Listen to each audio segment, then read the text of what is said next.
সুন্দরী হইতাছে। এ ভাই হ্যাঁ আমি ডাহাত হইতে আইছি বুঝছো আচ্ছা অন চেতলার মুর্দে আম আমি তো চিনি না কত ভাড়া এই মকলে মনে হয় চিনে না যাহা তো আইছে তে বাড়ালো এলে বেসায়া 700 টাকা লাগবো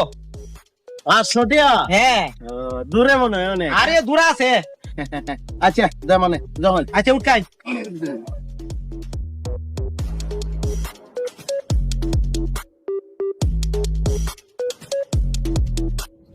ভাই আয়োছো হ্যাঁ আইছি বাড়াতে ভাই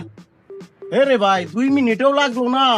আমি 500 টাকা ভাড়া আরে মে আমার আগে বাড়ানা দেওয়ান মিয়া 2 মিনিট লাগতো না সিটে মতো আমি চিনবেন না মিয়া চিনে উঠেছি টাকা পাইছেন টাকা দেওয়ান এটা বিবেকের কাজ আরে বড় বিবেক তাড়াতাড়ি টাকা দেও ভাই বিবেক দেয়া মানে তুমি হ্যালো। কমায় দেন তাহলে বিবেক হয়ে রে যাও ডাকাত হয়ে আছে মক্কল কেমন